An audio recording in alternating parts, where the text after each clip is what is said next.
Paz do Senhor, meus queridos, eu quero deixar para você aqui algo sobrenatural para você assistir aqui.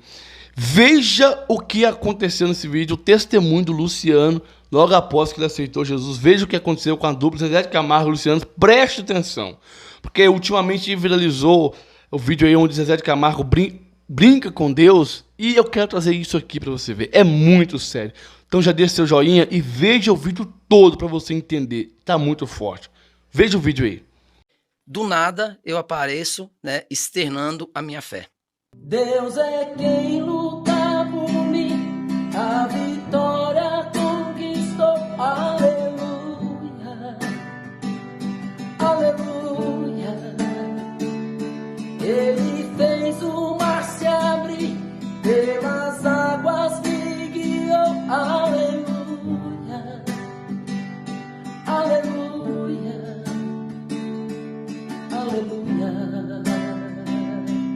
Aleluia. Do nada eu apareço, né, externando a minha fé. E não é que eu, de repente, não cresce, não tivesse uma crença em Deus, não acreditasse que Ele fosse o Criador. Na verdade é que eu não tinha realmente fé nenhuma. Nenhuma? Nenhuma. Isso eu posso falar assim, garantir isso mesmo. Por quê? Mas eu acreditava em Deus. Mas não tinha fé. Eu não achava, ou se tinha, não acreditava na minha fé. Então a minha história... Você acreditava na existência de acreditava Deus? na existência e acreditava na fé da minha mãe. Porque toda vez que eu precisava de alguma coisa, que apertava, era para ela que eu ligava. Olha, né? que coisa. Porque como a gente foi criado com ela, né, o tempo todo em casa... Porque a minha mãe, ela sempre também foi crente, mas não era uma crente fervorosa. A minha mãe passou realmente, de fato, né, a ser uma crente depois que a gente começou a fazer sucesso. Olha. Sério, é engraçado isso. Eu sempre via minha mãe, a minha irmã, a minha mãe, né, frequentando a igreja, a assembleia, mas a minha mãe passou a ser realmente uma senhora de Deus, vamos dizer assim, quando a gente começou a fazer sucesso e muito mais ainda, um pouco antes do sequestro do meu irmão. Porque quando chegou o sucesso, Você diz daqueles outro irmão, né? Eu me lembro bem dessa história. Quando meu irmão foi sequestrado. Eu lembro que minha mãe, o sucesso da gente foi chegando, chegou em nossas vidas, e por mais que tudo estivesse bem, a minha mãe era um pouco retraída, sabe? E a minha mãe era uma pessoa assim que estava sempre nervosa, sempre muito nervosa com as coisas, com o meu pai, com a nossa família, e tudo acontecendo muito bem, né? A nossa vida estava caminhando com o sucesso de Zezé de Camargo e Luciano muito bem. E aí eu lembro que foi assim, do nada minha mãe passou a frequentar a igreja. Aí eu vi a transformação da minha mãe ali. Ela deve ter, tipo, na hora do sequestro... No sequestro foi maior ainda. Ela mas deve ela ter já falado, tinha Deus, eu vou ficar firme agora. Ela se converteu anos antes, um pouco tempo antes, quando o meu irmão foi sequestrado, foi ali a prova mesmo. Porque eu lembro, pastor, que eu estava uma vez na casa da minha mãe. Que ano que foi esse sequestro? O sequestro do meu irmão foi em 98. Foi em dezembro de 98. E eu lembro que a gente estava, né, toda a família reunida ali, com o lance do sequestro, todo mundo desesperado. E eu passei e vi a minha mãe ajoelhada. Passei assim no quarto dela, vi ela ajoelhada. E ficamos ali na sala, voltei e minha mãe ajoelhada. Isso, pastor, durou assim, eu acho que mais de 1 hora. E minha mãe ajoelhada. E eu fui conversar com ela. Aí chamei minha mãe, falei, mãe, levanta, vem descansar, vem comer alguma coisa. Falei, a senhora só fica aí ajoelhada, mãe. E aí ela falou assim, meus joelhos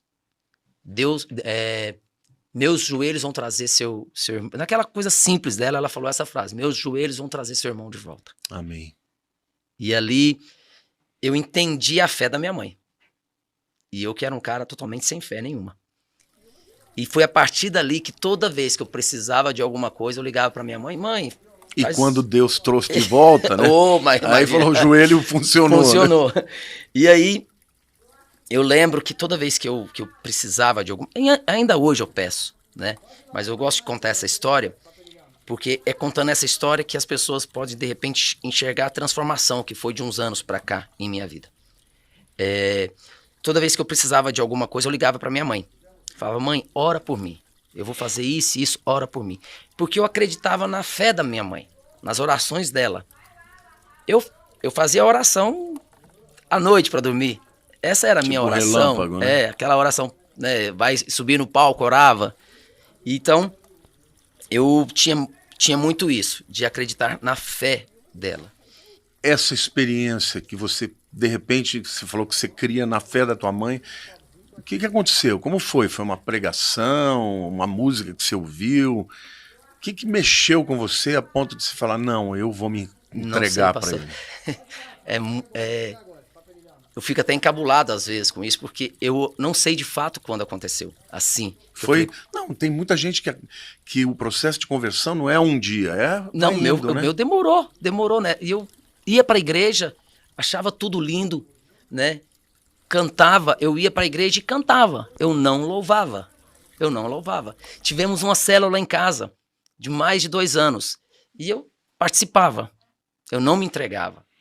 E aí quando foi 5 anos atrás, eu estava na igreja louvando e eu fui assim, comecei a chorar muito e falei, vida. Aí eu lembrei do pedido da minha mãe, que a minha mãe há 20 anos atrás estava eu, minha mãe, minha irmã Marlene e a Fal. E eu estava, a minha irmã, a gente estava louvando, eu estava cantando na verdade, eu não estava louvando, porque eu lembro que a minha irmã começava a cantar, a louvar, e eu ficava fazendo terça para ela, segunda para ela, e a minha mãe chegou. Isso em 2000. A minha mãe chegou e a gente estava na fazenda, a minha mãe pegou e falou assim, filho, um dia você grava um CD só de hinos para sua mãe? Pastor, eu tenho certeza, naquele dia foi o filho falando, olha, eu vou fazer, mãe, pode deixar, um filho que quer agradar a mãe, né? Mas não, já estava... Já era Deus. Já era Deus que estava fazendo, porque até então eu tinha gravado um louvor com o Zezé, né, que foi aquela música Vai Dar Tudo Certo, o louvor Vai Dar Tudo Certo, e logo em seguida a gente gravou Quem é Ele, que é uma composição do Zezé. Linda. E que é maravilhosa, eu falo que é um dos louvores mais lindos que eu já ouvi, que eu já cantei na vida. Mas naquele dia, e se eu tivesse, pastor, naquele momento, tivesse feito ali, tivesse realizado o sonho naquela época da minha mãe, teria sido o artista cantando. Hoje não, hoje eu tenho certeza, é o cristão que está cantando, é o cristão que está louvando. É o adorador, né? E eu amo adorar, a minha mulher fala assim, como a minha conversão realmente foi agora de pouco tempo, né? Porque agora se eu falo, eu vou orar, eu sei que eu estou orando, eu sei do poder da minha fé. Você tem consciência de que a tua conversão pode levar milhões de pessoas a ouvirem Jesus de uma maneira diferente? Porque, infelizmente, tem sempre aquele filtro do preconceito, né? Uhum. Mas, de repente, um artista como você, um cara de sucesso, o ídolo de muita gente, de repente começa a falar de Deus, começa a cantar para Deus. Você tem noção de que Deus pode estar te usando para a conversão de milhares, milhões de pessoas? Eu não tenho noção, mas eu peço. Eu falo, Deus, se for da sua vontade, que faça com que minha voz chegue em alguém, né? E que através da minha voz, se for isso, que te conheça da forma que eu tô te conhecendo, com essa verdade que eu tô te conhecendo. Porque eu conheci Deus há 18 anos atrás, né? Mas esse amor, essa paixão, né? Essa coisa do acreditar mesmo. É o primeiro amor, né? É o primeiro amor. A minha mulher fala isso. Eu estava conversando com ela e ela falou, não, ele está no primeiro amor. Eu falei, isso é maravilhoso. É maravilhoso. É maravilhoso. E foi assim, começou há 5 anos atrás, mas eu acho que o toque mesmo, assim, que o Espírito Santo veio e conversou comigo e bateu no meu ombro, falou, epa, vem aqui, foi há 2 anos atrás, em casa, sozinho. Ô, Luciano, e como que foi o gravar o disco, né? Não, o disco, desculpa, eu sou velho. Mas é disco. É o CD, né? Então, como foi? São 15 músicas, né? São 15 músicas. Como eu falei, o pedido veio há 20 anos atrás. E eu fui protelando, sempre protelando. A vontade passou a ser também minha, né? Vontade de gravar. Cada vez que eu ia para a igreja, que eu cantava, eu falava, nossa, que lindo. Até que um dia eu falei, não, vai ser esse ano. Saí pronto que ia gravar. Chamei meu produtor, não foi. Isso aconteceu há 5 anos atrás. Chamei, vamos reunir, comecei o processo de seleção de músicas, não deu. Não sei porquê, eu me envolvi muito com o Zezé de Camargo e Luciano naquele ano, com os problemas que teve na empresa. Acabou que nós não gravamos. Aí quando foi no ano da pandemia, no começo da pandemia, a gente não sabia também o que estava acontecendo, nem o que ia acontecer, a gente estava viajando, eu voltei de novo, estava eu, minha irmã, minha mãe e minha mulher. Nós estávamos todos, nós reunidos, e veio na minha cabeça, vai ser esse ano. Aí eu chamei meu produtor, falei, agora nós vamos gravar. Não tinha pretensão nenhuma, pastor, a pretensão era fazer o quê? Gravar, soltar nas plataformas, não ia nem divulgar, nem nada. Quando faltava 15 dias para terminar a mixagem, eu chamei a minha assessora e contei para ela do sonho, né, que eu tava realizando, que eles todos sabiam, toda a minha equipe sabia, meus empresários sabiam que eu tinha vontade de fazer um álbum só de louvores. Mas naquele momento que eu falei para ela, as portas começaram a se abrir, né? 15 dias depois a música foi lançada, aí veio a imprensa que recebeu de uma maneira assim muito respeitosa. Que bacana, isso é muito legal, porque a nossa sensação é que às vezes vai ter um certo preconceito e não teve. Não teve, de parte alguma. Assim, não era a intenção pegar a música e mandar para as rádios, todas as rádios quiseram tocar, né, tanto secular quanto rádio gospel. E aí eu entendi, quando eu vi a imprensa vindo me chamar para falar do meu projeto, e quando falavam comigo, eles queriam assim, eles não perguntavam de números, nenhum repórter perguntou de números para mim, de quanto eu gostaria de chegar de venda, venda, nada. Mas vai arrebentar, né? Eles só perguntavam para mim sobre quando foi que eu decidi e como foi louvar. E a diferença entre louvar e cantar. Olha, no show. Que pergunta interessante. Era isso que eles queriam saber, né? Todos os repórteres. E quando eu falava, não tinha como não explicar, né, que eu falo isso para todo mundo, que a diferença é que quando você está cantando uma música romântica, você busca algo externo para a emoção. Né? Por exemplo, você diz a plateia. Você está aqui cantando no palco, você vê uma pessoa ali se emocionando, você se emociona, né? Mas é uma emoção controlável.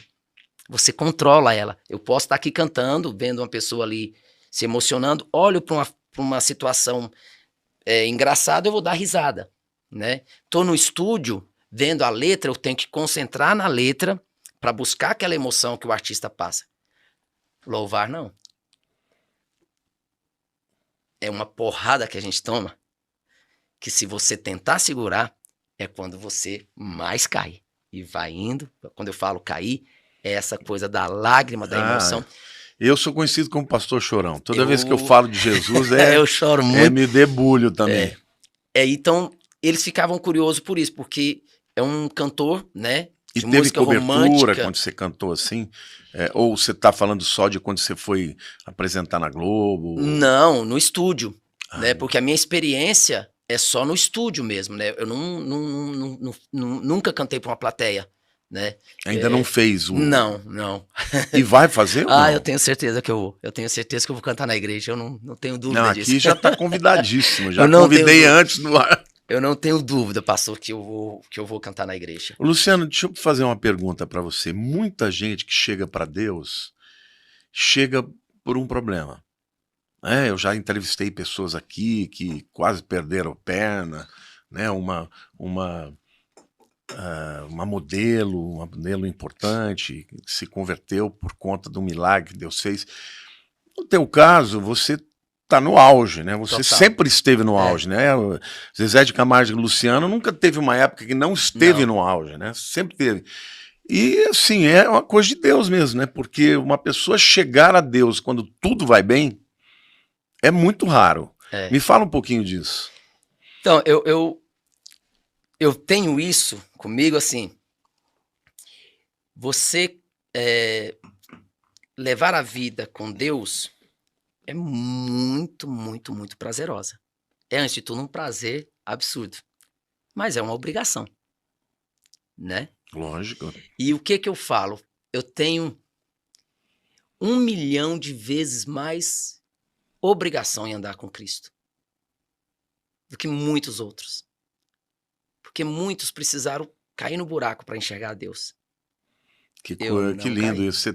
Quer dizer, você é tão grato que você Ah, reconhece que você deve muito, né? há muito. Ele nunca me deixou cair. Ele não precisou me tirar do abismo, ele simplesmente ele não deixou eu chegar no abismo. Era o joelho da tua mãe. É o joelho da minha mãe. Aí eu falo assim, pastor, vamos falar de números primeiro, né? Hoje o mundo tá dessa forma, quando você fala de artista, é números. Então vamos lá. Deus me deu a oportunidade de ser um dos maiores vendedores de disco do mundo. Do mundo. Do mundo. Eu tenho, junto com meu irmão, mais de 50 milhões Tá de de discos brincadeira. vendidos. Uau. 50 milhões Milhões. de discos vendidos. Toda premiação que o senhor imaginar que um artista possa ter, eu tive. Eu tenho 4 Grammys, junto com meu irmão. Uau. Eu tenho um filme, E que é de música latina. nós temos música romântica, disputando com grandes nomes lá fora, música sertaneja, e música latina. 4 Grammys na nossa carreira. Eu já participei, eu já cantei em todas as casas de sucesso do Brasil. Tive todos os tipos de especiais. O maior especial da Rede Globo, o ano de 2019, foi o Amigos, a volta do Amigos. Que foi lindo, viu? Lindo. Lindo. Muito bonito ver. Vocês são amigos mesmo, né? Muito, muito amigos. E aí, pastor, agora vamos falar isso todas as glórias materiais que Deus me deu. Que eu tô contando aqui, coloquei pouquíssimas. Porque senão a gente vai passar horas aqui falando. Agora vamos falar dos bens que Deus me deu pessoal. Minha família. A mulher que eu tenho, pastor. A mulher que, de fato, edifica o nosso lar. Que lindo. Minhas filhas. Isso é a sua maior riqueza. Então. Porque isso é eterno, né? Então eu não tenho como dimensionar o que Deus já fez na minha vida.